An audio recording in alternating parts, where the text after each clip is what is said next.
So here we have the Vauxhall Grandland X on a 69 plate. I'm going to start off by hopping inside the car and running through some controls first of all. Just briefly before we climb inside the car, I think it's well worth seeing the boot space. As we approach the back of the car, you can see we have reversing sensors. Plenty of boot space as well, along with that 60/40 split folding rear seat, should you wish to increase this space even further. Okay, now that we're inside the car, we're going to start with the dials. Over on the left-hand side, we have the rev counter. On the right-hand side, the speedometer. In the centre, you can see the fuel gauge and coolant temperature gauge at the top. And beneath that, the main trip computer for the car, which includes the total miles. They are 18,501. You can change the information displayed in that section using controls on the indicator stalk, should you wish to access these other menus.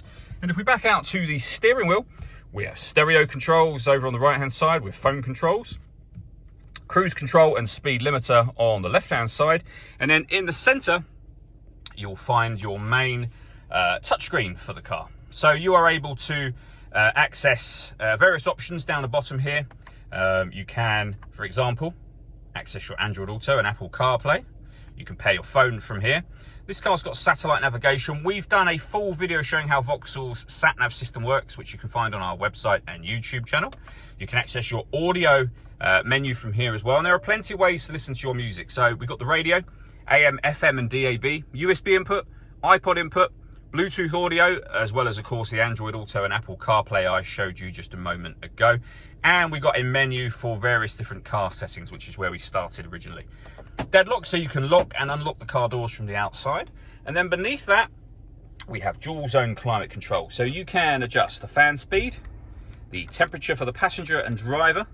You can increase and decrease the fan speed and temperatures using these controls just here. But when you're happy with the settings that you've got, this button will turn your air conditioning on. You can see it's on with that light.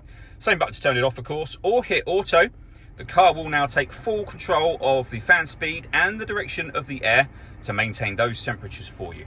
You can override that manually whenever you wish to. We've also got a heated driver's seat with 3 different heat settings and an air-conditioned seat with 3 different settings for both driver and passenger. And if you've never had an air-conditioned seat, they are fantastic. We've also got a heated front screen to go with a heated rear screen. Some storage inside here, along with a 12-volt charging socket and your USB input. And then these buttons here, so we can lock and unlock the child locks in the rear. We've got our parking sensors you can turn on and off. We can turn off our stop and start. This car is designed to cut out when it's stationary in traffic to save you fuel. That turns the system off. We have lane departure warning system just here.